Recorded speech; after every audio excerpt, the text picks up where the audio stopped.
So I've always wanted to have keep up as far as number of books, keep above my age. So I am ahead of my age. I can't say that with grandchildren. That would be my kids' responsibility to get up to 88 on as far as grandchildren. But so thank you so much for coming out, especially with this weather.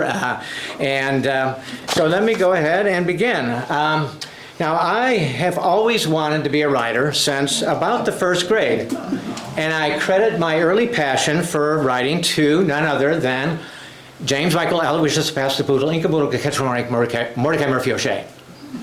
And you might be asking, who in the world is James Michael Aloysius Pastapoodle Inkaboodle Ketchmark Mordecai Murphy O'Shea? Well, he is the name of my grandpa O'Shea. Whenever I would ask him what his name was, he would tell me, James Michael Aloysius Pastapoodle Inkaboodle Ketchmark Mordecai Murphy O'Shea. And so here is a picture of him right there, a jolly Irishman there. And when I would start writing when I was very young, writing cartoon books, and I would read them to my Grandpa O'Shea, who was a very early influencer in my life.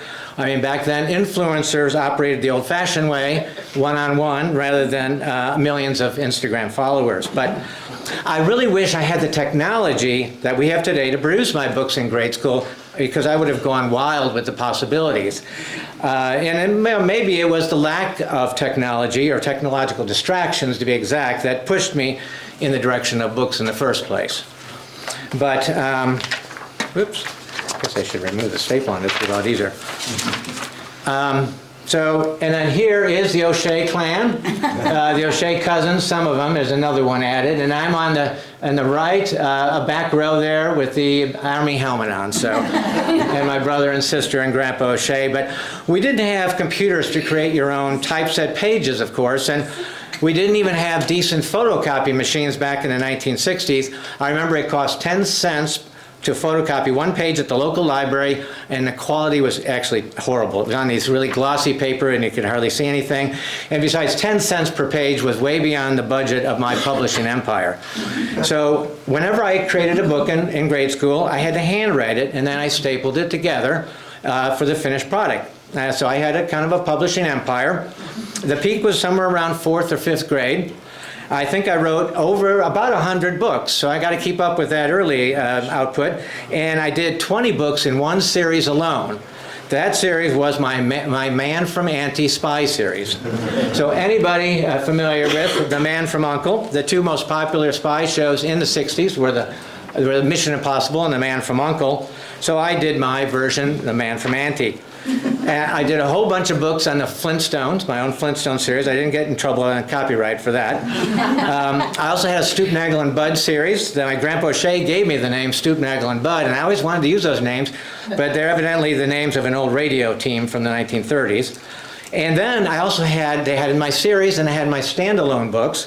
One I did was called In Cold Ketchup. You may have heard of In Cold Blood. Well, I mean, I was too young to read it. I didn't read it. It was over my head, inappropriate. But my mom was reading it. It was on the coffee table. So I decided to write my own mystery called In Cold Ketchup. It was a detective who kept investigating mysteries. It looked like murders, but it always turned out someone spilled ketchup on themselves. And I was also a Jules Verne fan in grade school. So instead of 20,000 Leagues Under the Sea, I wrote 20,000 Leagues Under the Swimming Pool. It was about a submarine that winds up in the local, a miniature submarine that winds up in the local pool.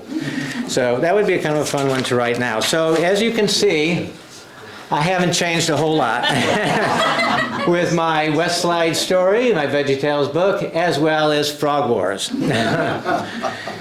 So I start with these stories because it illustrates a key ingredient to becoming a writer, or really to throw yourself into any kind of profession for that matter, and it all begins with passion and purpose. And these two elements are inseparably linked. And I had the unusual experience of finding my calling at a very young age and finding my purpose. So today, and that's me on the left, my brother on the right, I want to begin by tracing the early stages of this passion of mine, but then I'll get into the world of publishing, including self-publishing. Because after all, I started out as a self-publisher back before it was a thing to do, and I've now come full circle. That's our youngest son on the right, and now I have the new technology to make self-publishing not only possible but respectable. And then I'll end today talking about my latest venture, which is Thrones in the Desert. But back to the Bible. I loved writing books and reading books as a kid, but I also dabbled in newspapers and magazines. That's why I called it my grade school publishing empire. I had a weekly newspaper called The Weekly Waste. I had 2 subscribers at school. Again, not having a decent photocopy machine, I had to handwrite each copy. I also put out a magazine every month, I think for several years, called the Peterson Popper, and passed it around the neighborhood. And I still remember our next door neighbor, Mrs. Carpenter, just tell me that she kept her copy of the Peterson Popper next to the Bible. And I just got a Facebook message from Linda Carpenter saying she remembers the Peterson Popper. She brought it up independently. So I knew my purpose, but passion is the fuel that drives you forward in your calling, no matter what your career. And it's like, without passion, it's like a car running low on fuel. And doing this work at such a young age developed in me a high tolerance for monotony. All jobs, no matter how creative, have their monotonous side. And so for me, sitting at my desk writing out as a kid 3 copies of the Weekly Waste newspaper was very monotonous, but that didn't stop me because the passion kept moving me forward and ignited my interest like the pistons in a car. Now, I recently co-wrote this book, Back to the Futurist, with Scott Irwin in the orange coat back there. And he was amazed at the amount of proofing and editing that it required. He's shaking his head. He's an agriculture economist at the university, so he's used to writing scholarly articles. He's very well published, but they're 20 pages or whatever. But he wasn't used to the amount of proofing entailed in a 400-page book, having to proof it again and again and again and again. And he said that if we had to proof it one more time, he was going to set his hair on fire. And he doesn't have a whole lot there to lose, so it's good he didn't. But he also greatly appreciated the attention to detail, so he did appreciate it, but it was an eye-opener for you, wasn't it, Scott? But I've become accustomed to tedium, because I've been exulting in monotony since I was a young kid. Now, I just recently heard this, I was familiar with the story, but I heard it fresh just the other day about Shackleton. He was an adventurer to the Arctic, and their ship became trapped in ice. And the ice was exerting this tremendous pressure on the ship. So every morning, the crew had to get out and chip away the ice around the ship. And to me, it just sounded miserable in the cold and the Arctic, with the wind howling and they're chipping away. So you'd think they'd either be very, very depressed or very, very angry. But if you read the journals, they were joyful. And I think it's because the men had purpose and they had passion, and therefore they had joy. And the name of their ship there is called the Endurance, which is very fitting because purpose and passion is what enables us to endure. So I endured the monotony of writing and publishing as a kid. But when I was in junior high, I thought I was too cool for all that. And if you look at that picture, you think this guy can be cool. This is the last person you'd think would be cool in anything. So with my geeky glasses and my skinny frame, but I was not a very cool kid trying to be cool. And so I ditched the writing and I focused on a much more realistic career path, and that was playing professional baseball. And so that's me right in front, that's my dad right behind me in my Dodgers uniform. So it took about 4 years for me to come to my senses, but 4 years can seem like eternity at that age. But when I was a junior in high school, I returned to my passion. I began writing for my school newspaper, and I was covering sports for the local newspaper in Lombard, a suburb of Chicago. So being obsessed with sports, I set my sights on being a sports writer. And when I came to the University of Illinois, I was told that I didn't have the ACT scores to get in. I did make it in, fortunately, because I met my wife here. But I did become a sports writer for the Daily Illini. Anybody remember Craig Virgin? Oh, yeah. So I covered the cross country, and I got the front page story for when he won the NCAA title. But ironically, I would go on to write on a multitude of subjects in a lot of different genres. But after college, I've written very little about sports. Although I am remedying that by working on a sports-themed book right now with our youngest son, the one you saw with the comic book there. And so I am finally getting back to sports. Which does bring me to the next tool in my writing survival kit, and that's pivoting. I got to use a P word for Peterson publications and pivoting, but really it's versatility. And I majored in journalism at the U of I. It's a dying profession today, but it gave me a very practical foundation for my writing, and it fostered this kind of versatility. And journalism is a much more formulaic style of writing, but it taught me to write quickly, and it taught me to write the discipline to meet tight deadlines. And I had already learned a lot of discipline during my grade school writing, but journalism solidified that quality because you've got to meet deadlines if you want to keep a job. So up in Madison, Wisconsin, I was the editor of a small town weekly newspaper. Quite an experience. I had to do pretty much everything but the sports. I did everything but the sports. And but after that, my wife Nancy and I moved back to Champaign, and I really stumbled by accident, but really more by providence, I say, and writing arrangement, because I became a part-time writer for the U of I, and it was a job that I was told that it was funded for a year. That's all it was. Well, about 30 years later, I was able to retire from this temporary job at the age of 52. So since the age of 52, I've now been freelance writing full-time. But even during that time, I was able to have a half-time job at the university and also freelance write half-time, and it just expanded to full-time when I retired. So since the late 1970s, I've written newspaper articles, magazine stories, multimedia programs, fact sheets, children's books. This is a recent one. Books for young readers, books for high school and college, nonfiction books. This is a recent one with Harvest House Publishers. I've done screenplays, plays, and most recently, comic books. And I've written really for all age groups. I've done preschool board books, picture books for younger children, done Sunday school materials for junior high and high school and college, and then I've written for young adult and adults. I pretty much have covered everything. And I've even got a large print book for the seniors too. So the next P, as far as the next factor that's enabled me to survive in writing, is the most important, and that's providence and prayer. The old cliche is that God has a plan for your life, but in my case, God had an outline for my life. Because looking back on my writing life, I've seen a pattern in the different kinds of writing that I've done, and it goes decade by decade, pretty much. Throughout my career, each decade has been dominated by a different form of writing. So during the 1970s, it was primarily newspapers. Then during the 1980s, I then moved on to magazines. And the one magazine that some may be familiar with, how many people have heard of the Wittenberg Door? Yes. So I was a regular contributor. I was a keeper of the door, one of the keepers of the door. And so it was a satirical magazine that rose up in California during the late 1960s. And it was like a forerunner to the Babylon Bee in a lot of ways, more focused on church than politics, and it was some people called it the Mad Magazine of evangelical Christianity. So this is the editor, Mike Iaconelli. They always had creative covers.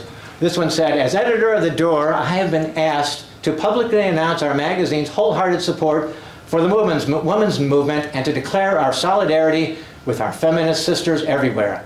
And then if you fold out the cover, that's his wife Carla. His wife Carla holding a gun up to his head. So that was one of the most fun parts of my magazine writing. But then in the 1990s, I moved on to books, and technically my first book came out right at the end of the 1980s, but really most of my early books were published in the 90s. And I always like to say I was a writer of rare books because it didn't sell. My first one did really good, but after that, not so good. But and then in the 2000s, I went to children's books, most notably VeggieTales, and I'll return to that shortly. During the 2010s is when I transitioned to historical novels. And then finally, in the 2020s, my life has been dominated by comic books.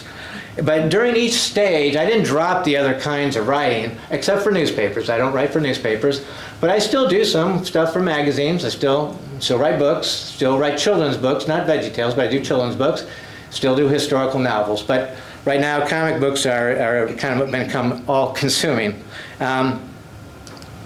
There's one from one of the, and these artists, they're Marvel artists who are really just tremendous. This is the Battle of Lexington in one of them. But the publisher, had me. He really. I'm laid back compared to my publisher. He's trying to get 5 more comic books out in the next month. 8 have come off the press, 5 are in production, and then I'm writing a 6th one right now. So the plan is to put it at least 30, put out at least 30 from Mayflower to 9/11. And so writing a comic book is a little bit like writing a film script. So what I do is I provide art suggestions panel by panel, each comic panel, and then I put in the dialogue and the narration, a little bit like a script. And I call them art suggestions because I always like to give the artist the freedom to do. They're the artists. I give them an idea of what I have in mind, but if they want to go in a different direction, I give them, I want them to have that freedom. And so you might also notice I've got little things, see these files. I have to provide all the reference images since these are history. Images of the Mayflower, any kind of image, whether it's people or places or things, I have to collect all that for the artist to go by. And so with this, I've been able to work with just, like I said, a team of amazing artists, because really, it is a team. It starts with the penciler, the penciler for all of these comics so far has been a Brazilian artist named Joe Bennett, but before he was doing John Adams and George Washington, he was doing Incredible Hulk and Spider-Man. So here's an example of just spectacular image from one of the recent comic books. And then it all starts with a rough sketch like this. So this is from our Mayflower, the very first issue. So it starts with a very rough sketch, and I have to approve, me and the editor have to approve every stage. Then it goes to the pencils. You can see how detailed these are. Just beautiful artwork. And then a totally new artist steps in, and it's called the inker, and puts the inks to it. And then another entirely new artist steps in, and is the colorist, who then adds all the special effects and the colors. And then the final step is the letterer, who adds the dialogue, balloons, and the narration and everything. So, but really all of that is a bit of a tangent. I want to get back to the topic of the Providence, because I want to talk about my connection with VeggieTales. And to explain how it happened, I have to go back to my very first published magazine story, The Career of Orville Sash, published by Sojourners magazine. People familiar with Sojourners? That was my first, that's one and only time and I actually didn't pay, so ironically, my very first one, but I got a lot of mileage out of that story. It was republished quite often, but Sojourners had a policy, they didn't pay. So it was the 60s, right? In that case, it was really more the 70s.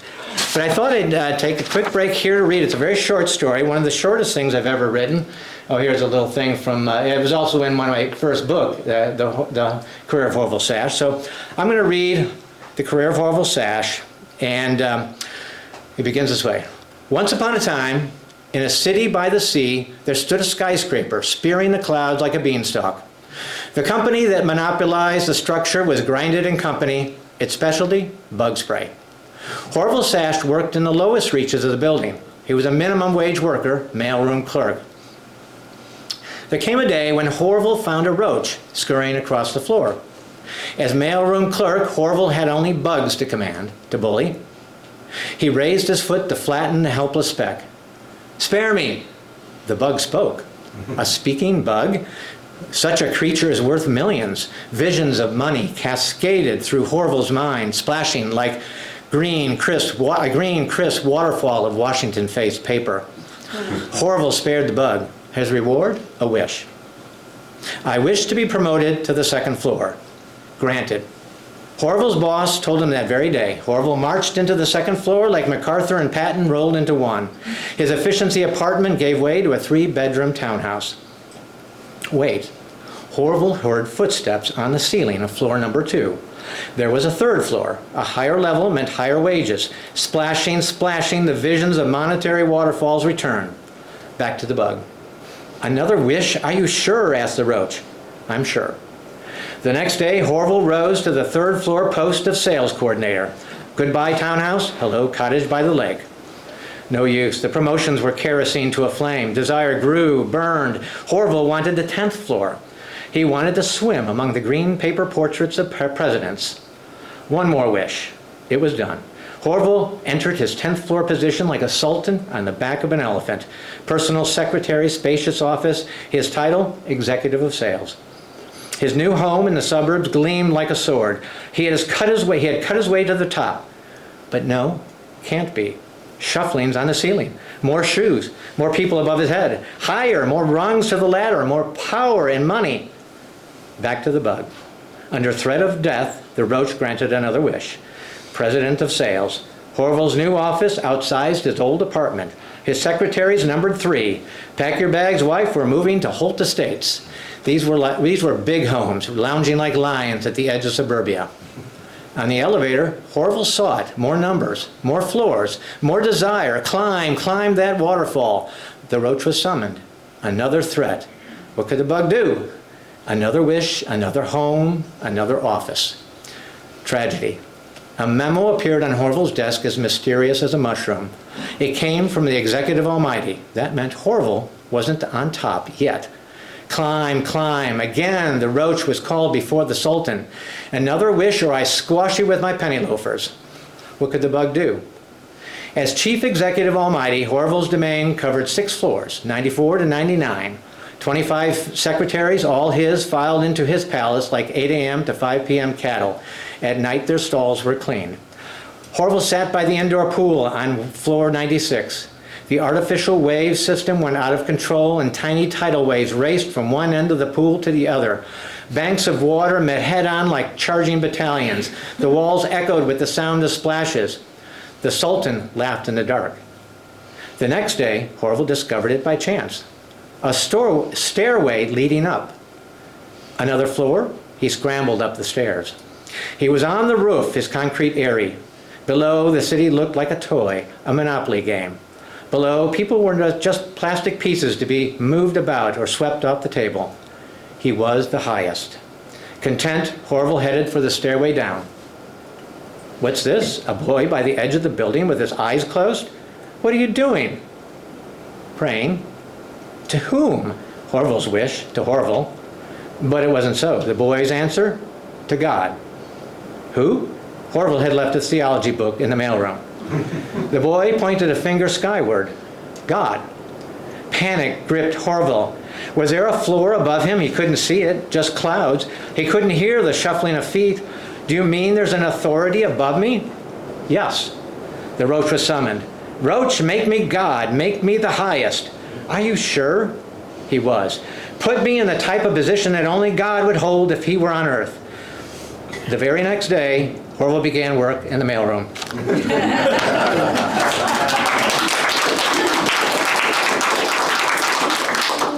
So this story about a magical cockroach was purchased by United Methodist Communications in the 1980s. They were going to turn it into a short animated film. But United Methodist Communications decided to start their own TV network, kind of like the PTL network, only mainline Protestant, and it ended in financial disaster. So they pulled the plug on a lot of projects, including that animated film. But imagine my surprise when they just told me out of the blue that they had adapted the story as a music video featuring Jennifer Warnes here, who has won some Grammy Awards. And so when VeggieTales was hitting its peak in the 1990s, I thought, well, maybe they'd be interested in the career of Horville Sash. It lends itself to an animated film, and I thought it's not really a VeggieTales story, but maybe they're going to branch out and do other kinds of animation. So I sent the story to them blindly, and which goes to show that you'll never know what can happen if you don't take chances. Because a few weeks later, on a Sunday night, I did get a call from Bob the Tomato. And it was Phil Vischer. He'd used his normal voice. He didn't call me with Bob's voice. And he loved the story. But he wasn't interested in branching out and doing it. He wasn't going to turn it into an animated film. But the story did earn me an invitation to become part of a team of freelancers to pitch ideas for the next Larry Boy video. So I sent him one idea every day for the next 2 weeks, and other freelancers were also doing the same thing. And I guess I could have quit on the first day because Phil and company picked the very first story idea that I sent to them, and that became Larry Boy and the Rumor Weed. And this was actually the very first story idea to come from outside the company. Everything was done in-house to that point. Now, ironically, if I had sent my story, The Career of Orville Sash, to him 1 year later, Phil Vischer never would have been allowed to see it. Lawyers, because lawyers would have prevented it. You know, they don't like creatives opening unsolicited envelopes, manuscripts, on the outside chance that maybe with the idea somebody sends in just happens to match something they're working on. So it's an invitation to a lawsuit. But fortunately, I caught him at just the right time. He opened the envelope and I got my foot in the door with VeggieTales. But unfortunately, I didn't get much more than a foot in the door, because I then followed up and sent him a whole bunch of picture book stories. And even with my connection, those stories ended up in what's called an editor's slush pile, which is a towering stack of unread manuscripts. But as Providence would have it, the editor was having a really bad day one afternoon, so she decided to dig into her slush pile to see what's there, and she did find a story that became my first book with them, The Slob Father. She loved the story, and it was the first of 42 books that I ended up doing for VeggieTales. So, in keeping with my P-word theme, the greatest key to surviving the writing world is providence and prayer. You know, I typically don't like to say that God told me to write this or that, because I'm hesitant to connect God with my very flawed skills. I'm afraid people will say, if God told you to write that, wouldn't it be a lot better? But it is obvious, despite that, I've seen the hand of God throughout my life, and as well as my writing life. And the other clear leading from God came when I made the transition from VeggieTales to writing historical novels, because I believe it was a God thing when VeggieTales invited me to a screening of their movie, The Pirates Who Don't Do Anything. And we were supposed to go to Chicago to see the screening, and they made a mistake and booked us for Cincinnati. But it was Providence, because while we were in Cincinnati, Nancy and I had an afternoon to kill. So we wandered over to the Underground Railroad Museum. If anyone's in Cincinnati, it's a wonderful museum. But we almost didn't go in because Nancy thought she didn't know if she could tolerate a museum devoted to something as gut-wrenching as slavery. I think she interviewed the people at the desk for about 15 minutes to find out how upsetting it would be. But we did go in, and at this museum, we stumbled across a very small exhibit about Henry Box Brown, who was a slave who escaped by shipping himself in a box that size. And Henry was a little bit, he was as tall as me, but he weighed more than me, so it was a tight fit. And he escaped from Richmond to Philadelphia. It's just an incredible true story. And independent of each other, Nancy and I both felt that I should turn this story into a book. And so it did become my first historical novel, The Disappearing Man. But what's more, about a month or two after the screening in Cincinnati, VeggieTales told me they were putting a hold on putting out any new children's books, because they had glutted the market and they just wanted to wait for a while. So really, again, the timing was providential. And it sent me into, whoa, oh my gosh, what did I just do? Yikes, yikes, yikes. Okay, at least I didn't go forward. Okay. Yeah, okay. Where were we? Okay. So it sent me into an entirely new publishing venture, which then brings us to our next P word, which is publishing. Now, a lot obviously has changed in publishing since 1987. When I published my first book, I Never Promised You a Hot Tub. And I wrote that book for Zondervan Publishers, one of the largest Christian publishers, and I was able to do it without an agent. Today, most publishers will not look at you if you don't have an agent. In the 1980s, Zondervan had a really big sales force, and they covered all the bookstores across the country. Of course, Amazon did not exist, and so it was all about boots on the ground, selling books bookstore by bookstore. And of course, today, bookstores are vanishing, and they're almost extinct. I remember when I started out in Champaign-Urbana, there were probably 2 or 3 Christian bookstores alone. I don't know if some of you may remember of some of those. And it didn't count about 6 or 7 or 8 mainline bookstores and 1, 2, or 3 used bookstores. So a little bit different than today. And today there's also 2 hurdles for writers to get published. First is you got to find an agent, which is a lot of work in itself. And then your agent's got to find a publisher, which again isn't easy. So it sounds like it's really bad news and really dismal for writers. But there is a lot of hope, because I heard one speaker say this, and I agree with it. I think this is maybe the best time in history to be a writer, and that is because of what you can do with self-publishing. And so this was actually my first self-published novel. I realized that nobody had written an adult novel about Harriet Tubman. There were lots of kids' books, so I decided to tackle Harriet Tubman as my first self-published novel. Now, back in the 1980s when I started, self-publishing was looked down upon because there was really no way for a self-published book to be sold, other than maybe your very your friends and family. You're very tolerant friends and family, and it was very expensive and very difficult to do. But today that landscape has changed. Like I said, my first 4 novels were done with a traditional publisher, and the last 3 have been my ventures into self-publishing, and I absolutely love the process. What happened is my publisher moved away from traditional novels, and he focused instead on graphic novels. And then my agent turned to other things, so I was left with kind of a double whammy of problems. I had to find a new agent and a new publisher, and at my age, I don't think I had enough time for that, nor the patience probably. So I turned to self-publishing. And the biggest stumbling block to self-publishing has always been, like I said, promotion. Because self-publishing books, even today, rarely get into bookstores, if at all. But with Amazon, it's not necessary because that's the biggest bookstore in the universe. And so selling ebooks, and I've found it's mainly ebooks I can do well with, but you have to be willing to spend a little bit of, and it's not real bad, but you have to spend some advertising money. So I found, I had made an arrangement with my publisher, the books I did with him, the traditional published ones, he let me have control of the ebooks. So I kind of reissued them, revitalized them, and as a result, my novels, including my other Underground Railroad novel, The Vanishing Woman, have done really well as ebooks, because when under the traditional publisher, this book was kind of languishing, had only about 18 reviews. Or ratings. There's ratings and then there's ratings with reviews on Amazon.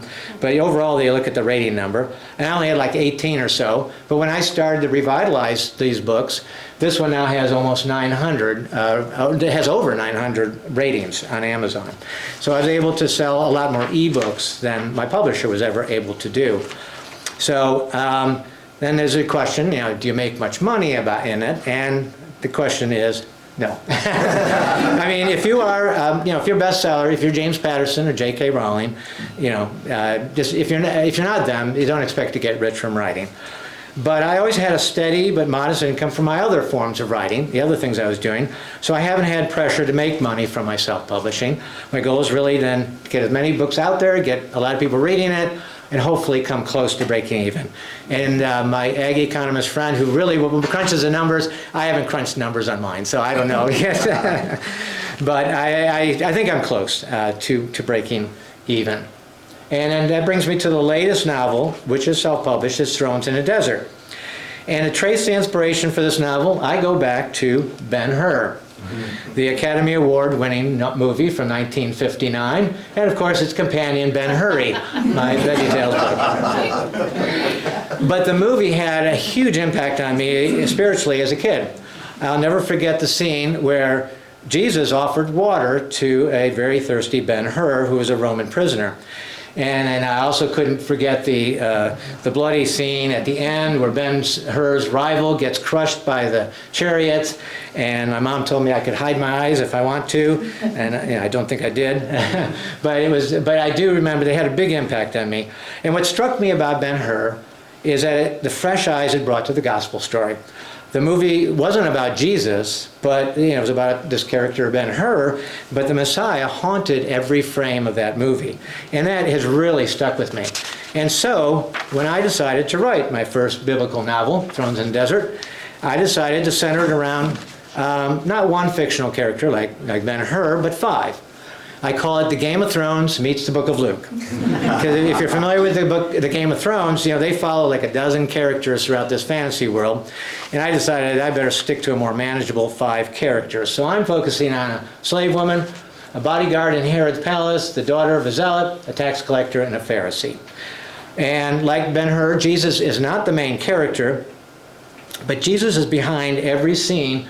As these 5 characters' lives, they weave in and out of the Gospel of Luke.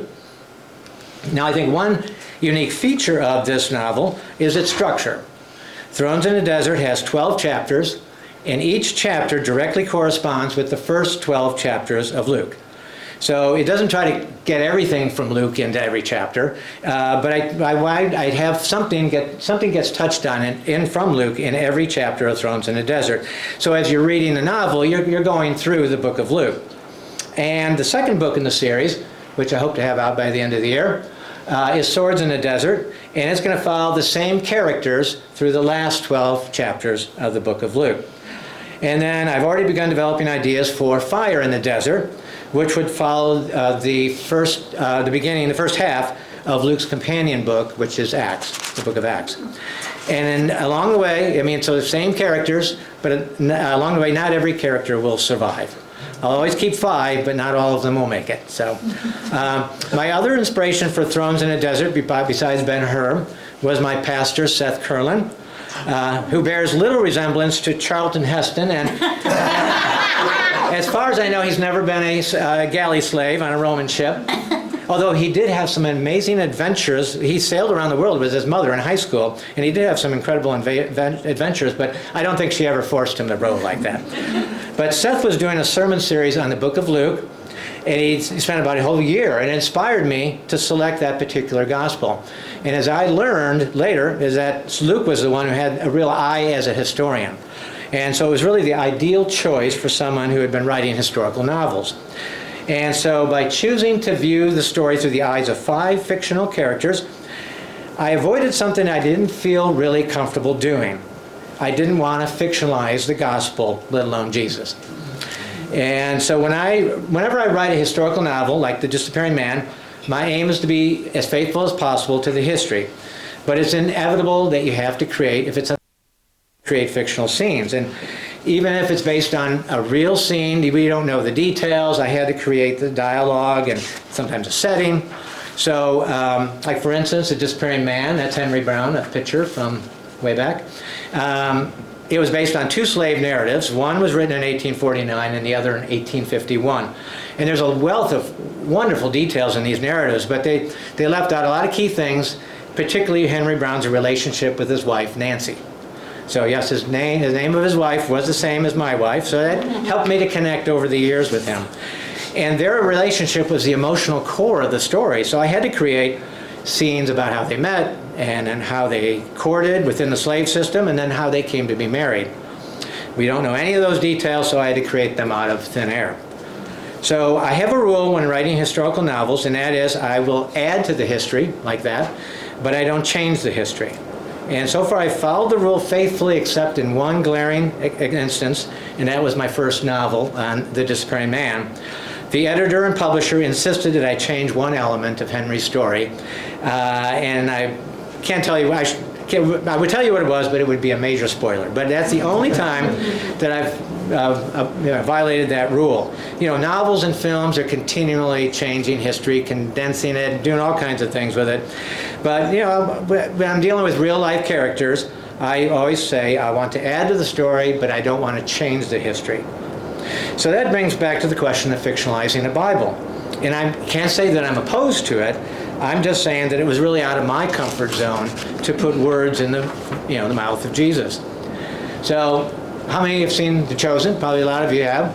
Now, obviously, this series does that a lot. It fictionalizes the disciples, creates new scenes, fresh dialogue, and it's been extremely effective. And so I applaud their ability to bring Jesus to people in a fresh way. So it's having a tremendous impact for good. So I'm not really judging their creative choices, but I can't complain about a story that's bringing the gospel alive to millions of people. It just was an approach that I did not feel comfortable to follow. So in Thrones in the Desert, all the words of Jesus come from Luke. And for the other biblical characters, probably 98% of it. I got a little bit of extra dialogue from Mary and maybe one of the other disciples, but pretty much for all the biblical characters, the dialogue comes directly from Luke. Now, I do realize that I'm still fictionalizing the gospel to some extent, because if I'm creating a scene, if I'm trying to get a reader to picture what it might have been like to hear Jesus give the Sermon on the Mount, I'm fictionalizing. I'm creating a scene. So I really can't take issue with those who've gone a lot farther than I have. They're creating entirely new subplots for these biblical characters, but I am fictionalizing whenever I create a scene. So before I end, I want to give credit to Urbana Theological Seminary, but not just for inviting me to this talk, because without UTS classes, I don't think I could have written this novel.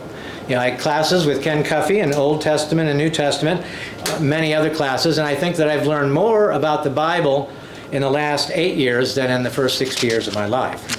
So, and in addition to that, I was able to go on the UTS trip to Israel, and believe it or not, this is not AI, this is not photoshopped, this was the Sea of Galilee. We did a baptism in the Sea of Galilee, and that was the sky that night. It was just brilliant.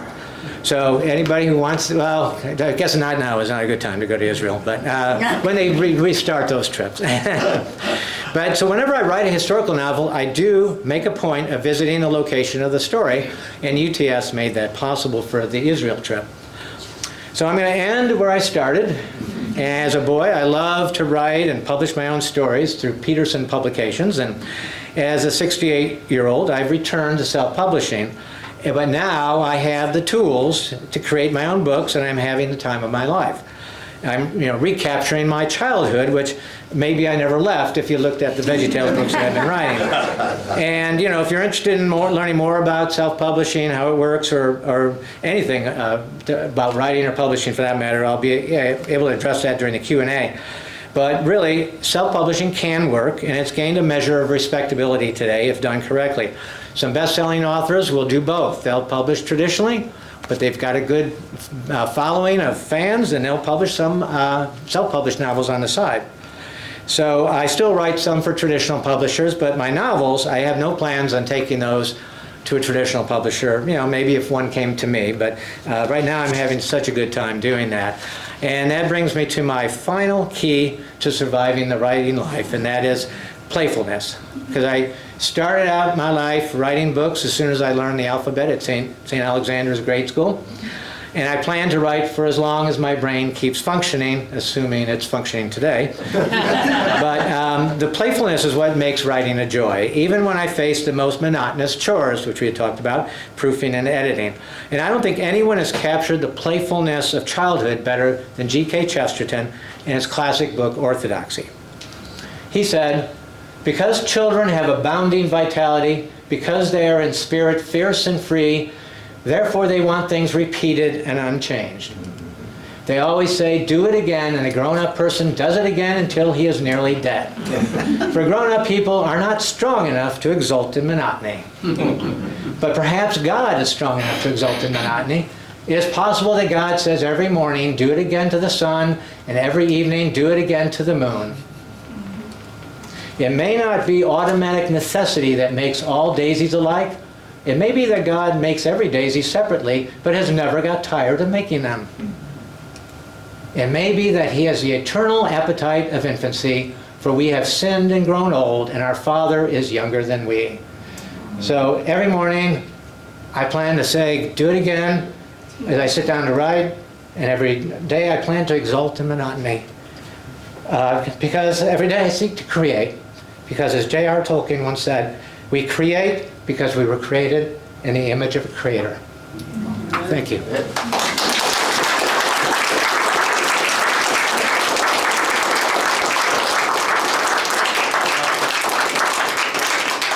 Sorry, that final passage from G.K. Chesterton always gets to me. So anyhow, now I have a chance for some Q&A. Are we doing time-wise? So I think we're doing pretty good. So open it up to any questions.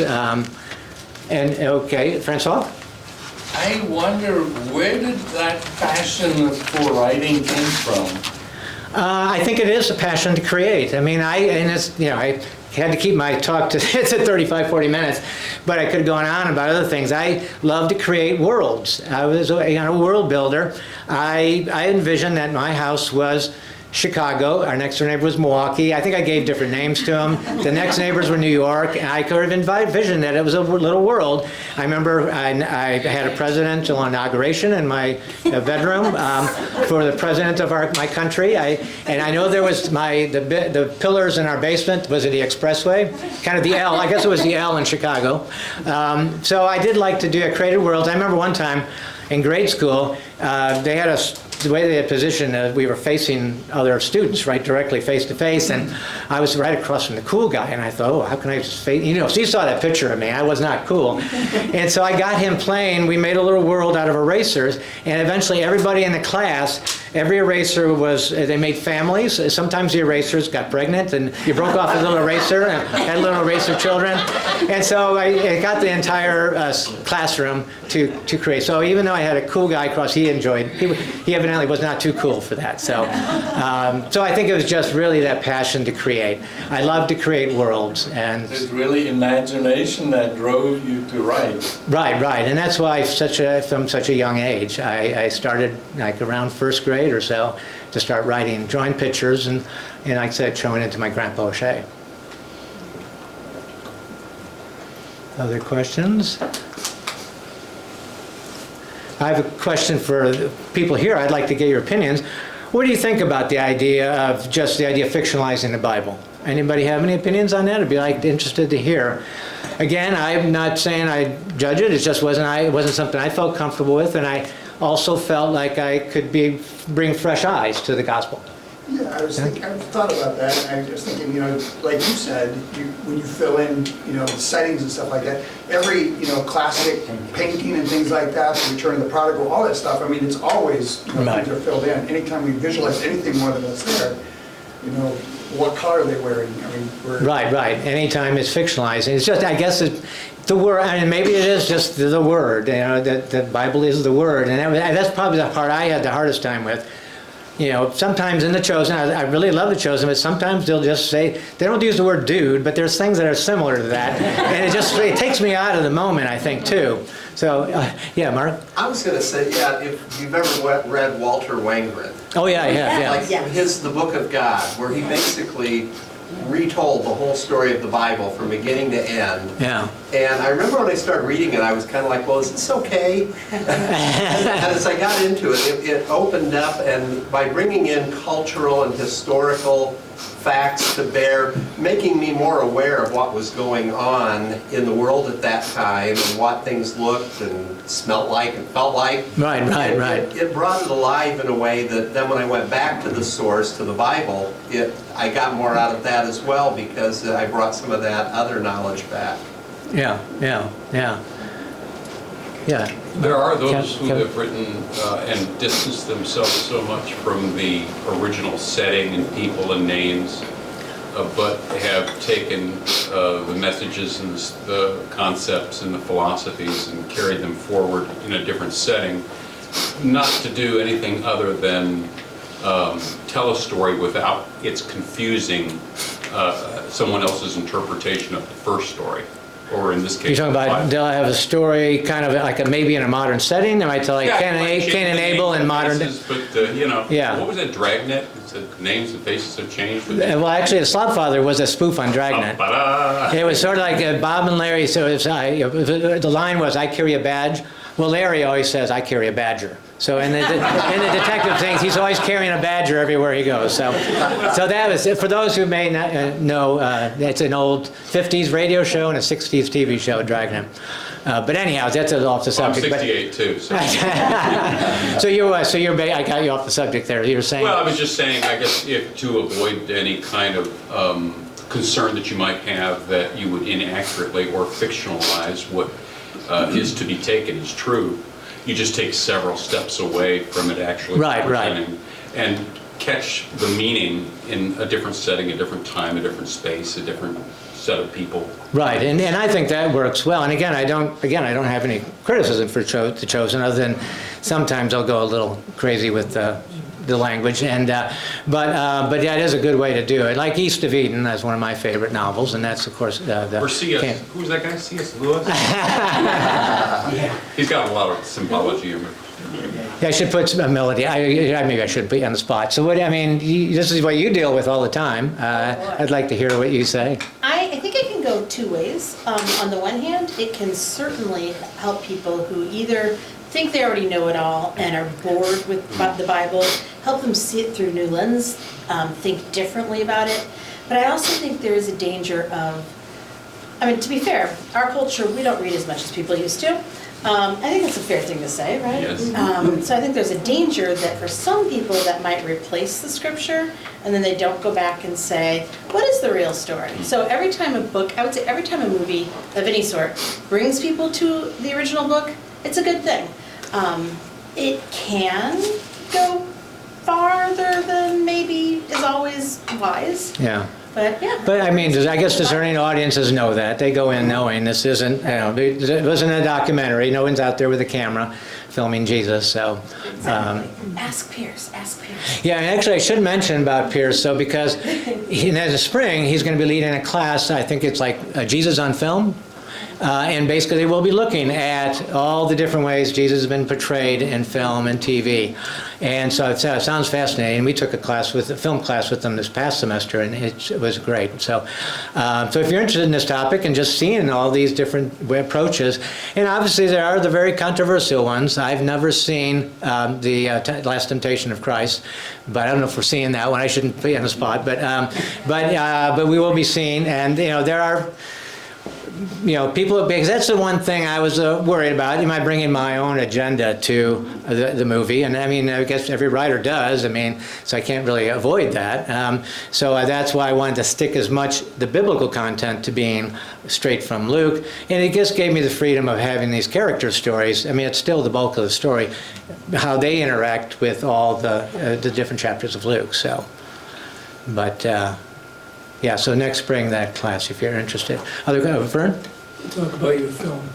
Oh, yeah, I actually do have a slide. I didn't set up Vern to, he wasn't I didn't set him up to say that, but I do have a film, not my film, I won't be the director, but Sailor's Brothers. They're actually filming a concept short film this coming week, at the end of the week. I can't really say much about it because I don't know.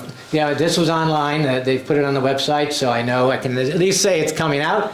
They hope to film in the fall, but they're doing right now. This week they're filming with. They want to get some named people involved, and they've got some really. These guys have done really fabulous documentaries. And other films. They're really, really good. And so I'm really happy that they're the ones behind it, because I know it's going to be good. And so this is just sort of an early mock-up of a possible movie poster. But the idea maybe is to film in the fall. But this concept thing they're filming, they're going to get a lot of the actors involved who will be in the final film.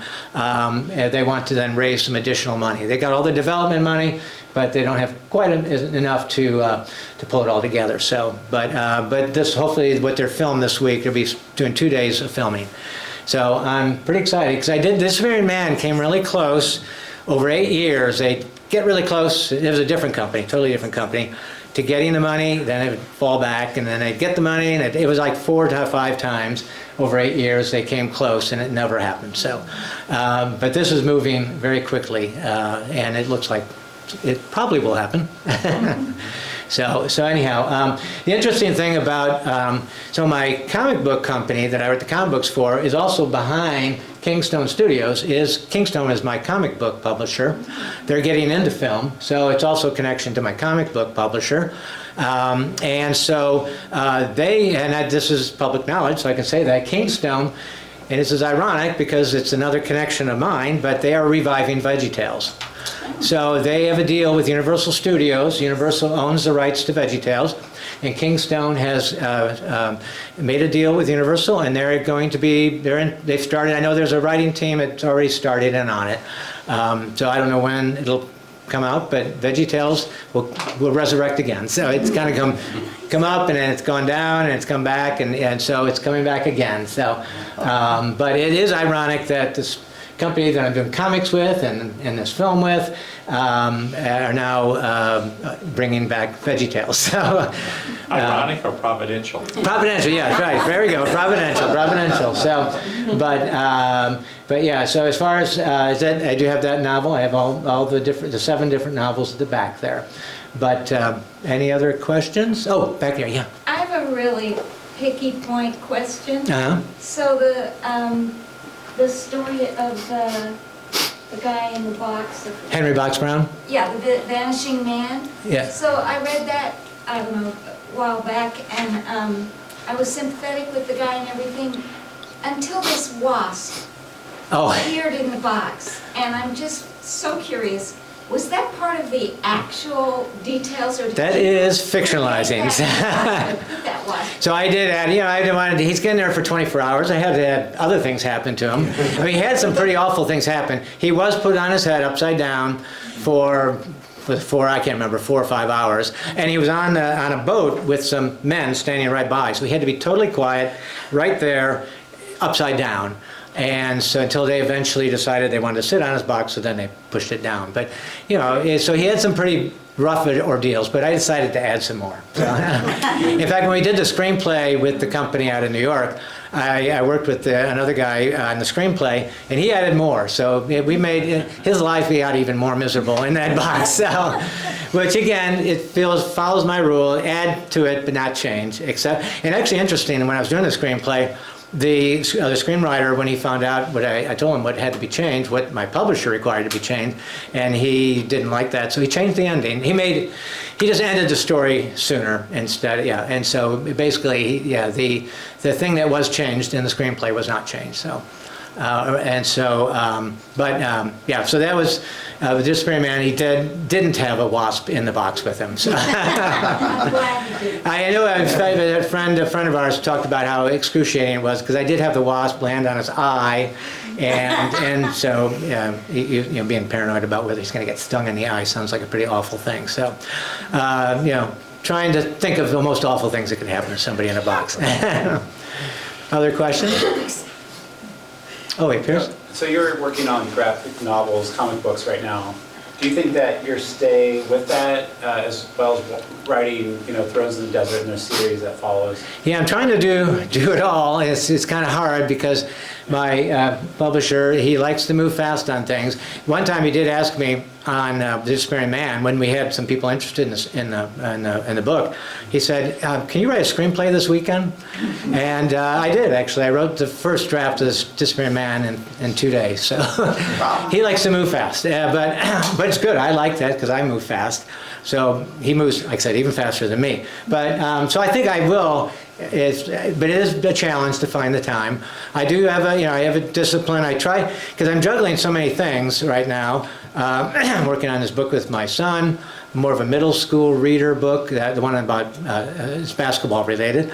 And then I'm working, the Swords in the Desert's written, but I need to get it finally polished up to get to the editor by the summer. And then I'm working on that. But I do want to do, like if Lincoln League does become a movie, I have written the first chapter of the sequel. So I'd like to be able to, so it's a challenge finding time, but I would not want to cut out that kind of writing, but it has been challenging I think after this next wave of comic books, I'm hoping it'll settle back down to, instead of 5 comic books in the next month, maybe 1 every few months. Other question, Leanne? You said the next book is already written. Yeah.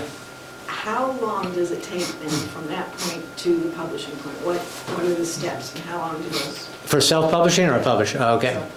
Yeah, so really, I mean, it's not that expensive to do it on Amazon, except for the editor is the biggest expense. And you really need to have an editor. I know Nancy says, "Oh, it looks pretty good," but you really need to have an editor. And but that's the most expensive. And then you have to have a good cover. Otherwise, it's going to look like a self-published book. And so I got the same guy who did the covers for Kingstone, and he did Back to the Futures. He's done all my novels, Kirk. He did a book for Leanne, So that's another price. But beyond that, it's really not, that's the big expenses. To sell a book on Amazon, it's just all print on demand, so I don't have to buy 5,000 copies or 2,000 and sell them myself. They just print them on demand, so it doesn't cost me anything for print copies, and then ebooks, of course, don't cost anything either. So really, it's not that expensive, but you do have to do promotion, and so I will do.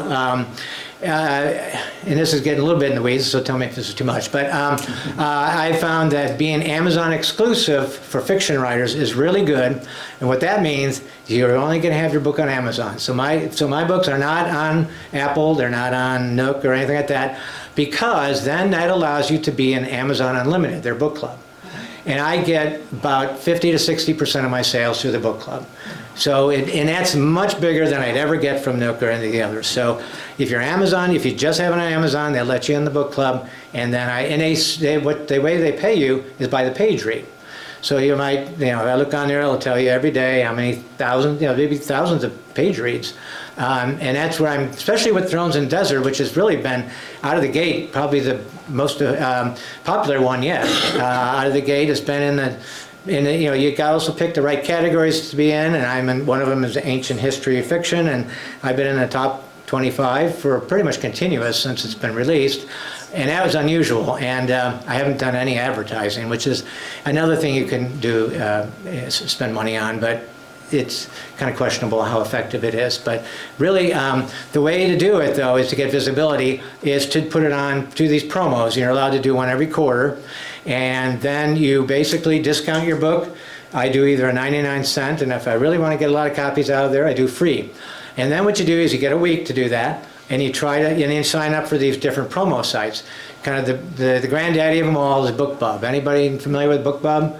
If you can get on BookBub, it's great. I mean, my first one, if you're doing a freebie, I think my first one, and I'm in a very small category, which was Black history, I think I had 15,000 downloads in one day with BookBub. You're only allowed to do these with each promo site one day. So I do like 3 or 4 promo sites, one each day. But BookBub, you can get like 15,000 free downloads, and then if you could sell at 99¢, you can sell 800 in a day. So you have to pay, but it usually pays for itself. BookBub always pays for itself. The others maybe not as much, but you can. That's how you do it. And then the Amazon just sort of picks up on that, the algorithm, and you get a little more visibility. You start showing up, and that's why I've been able to do that. And I have a guy, a promo guy, has been helping me with that, who's done a lot of Roman history novels, and he has been very effective with his. So there are ways to sell it, but you do have to spend some money. And BookBub always pays for itself. The others, the other ones that don't cost as much, like $50 for a day, and if you don't get 50 copies, so it's not a big expense. BookBub's more pricey, but you always get your money back on that. So it's again getting a little bit in the weeds there. But, I did that. I got off. How long does it take? Oh, I guess I missed the whole question, didn't I? So really, so basically, that's the beauty of doing it yourself, because the publisher would usually take a year, at least in the old days. It would take a year, once they accept it, it would take a year before it comes out. It takes maybe a couple months to get it edited, and then it's really how fast you want to get it up. It could take a month, so maybe 3 months to get it up, once you've finished writing. Get it edited, 2 months, and then maybe a month to get it up and running. So the cover and the editing are the two big expenses. Right. Editing is the most, and then the cover would be the second most. And then after that, that's really not, it's just promotion, however much you want to spend on promotion. Scott?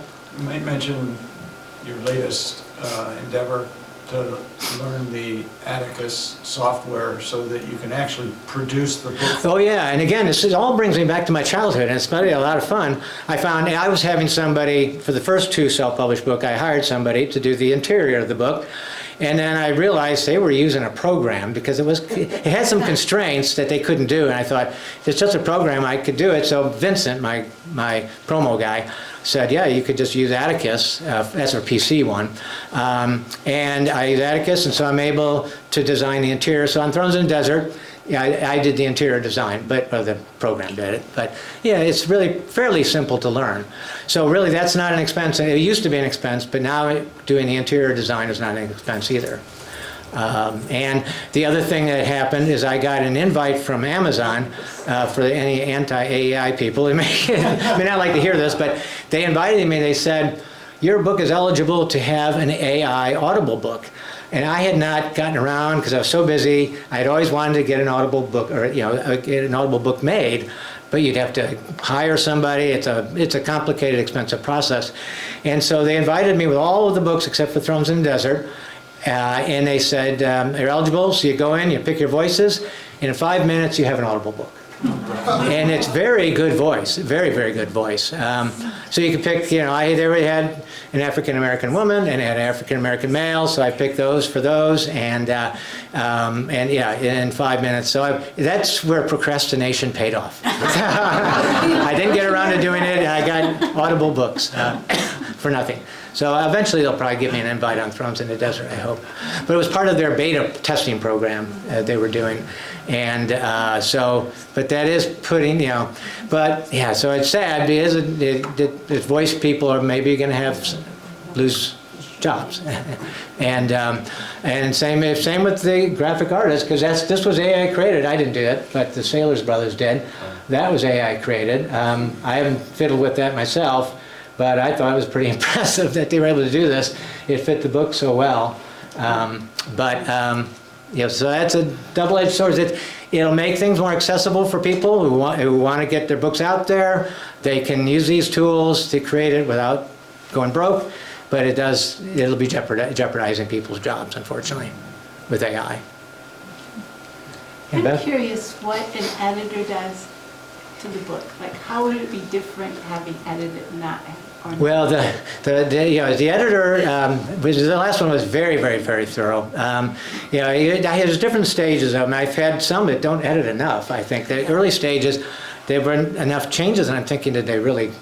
It's not really, because I'm pretty good about typos and things like that, but there might be some grammatical things. But probably the biggest thing with the latest editor, who was the most thorough of all my editors, is catching me to where I'm showing and telling and not showing, because that's the golden rule of fiction writing. You don't tell what happened, you show it. You show, old style writing, if you go back a long ways, it was a lot of telling. But now you want to put people in, you want to know what they smell, what they see. You don't want to tell them you got to show it, all the different senses. And so and sometimes you can carry it to a real extreme about whether, like, she didn't like the last editor did not like the word felt. So she felt like that was telling how it felt. You have to show how they felt. And that gets hard. How do you always vary how you describe someone's emotions through their visual, for how they look? And so that was always a very tough one. But she would always do that. And she was a newspaper editor, and so she really took a lot of unnecessary words out. But that was the most thorough. So there was a lot that can be done. Sometimes I would give it and I think, this is pretty good shape. And I would give it to her, and it was a lot. What's the ballpark? But it was good. What's that? What's the ballpark that you pay an editor like that? So she was actually cheaper. No, she would go through it 3 times, and it was thorough every time. It was quite a grueling process. And so she would be $1,500. So that was the most expensive. For the page number was. Oh yeah, for that book, and it's a 92,000 word novel, which is kind of what I aim for. They like around 90 to 100,000. 90 to 100,000 words, and so, but yeah, about 1,500. She's cheaper than the other guy who wasn't as thorough as her. He was 2,000, so 1,500 to 2,000 is what you can get. Yeah, just to help people, Doug had to teach me all this stuff.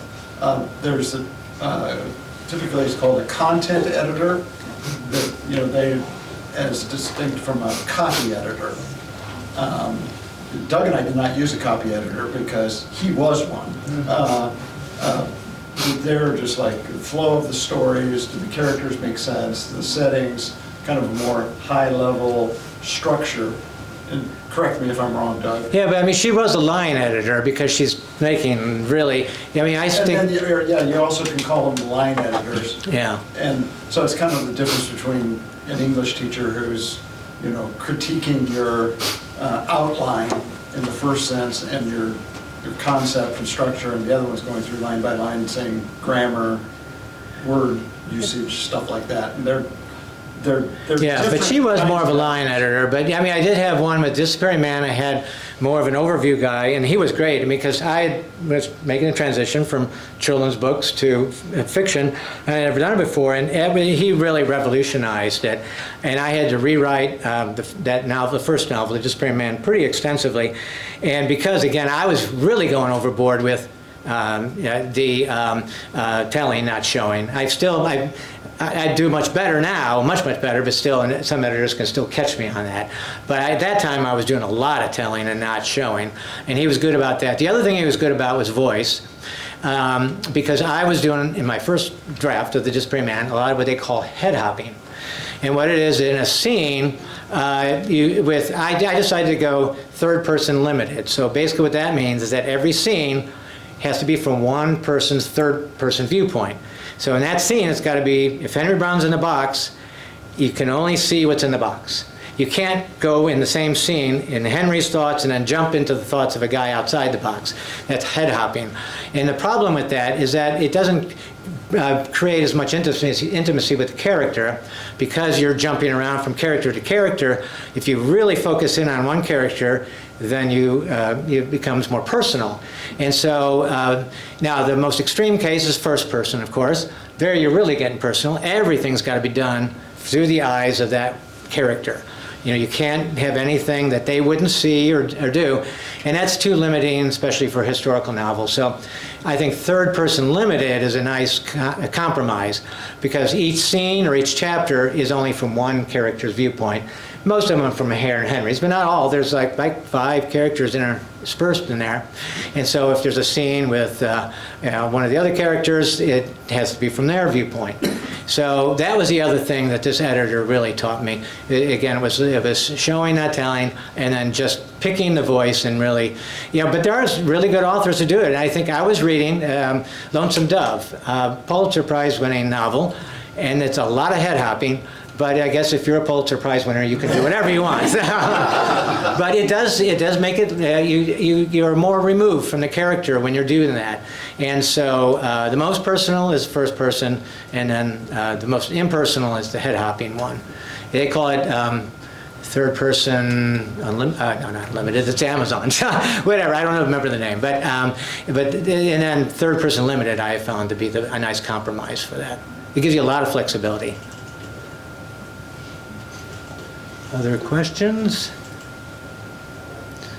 So I think, I'm trying to think if there's anything else. I will say one quick thing. I know we are pushing time, but the other rule I didn't get into, besides not adding to the history, is if a historical person, I don't make them more evil than we know about.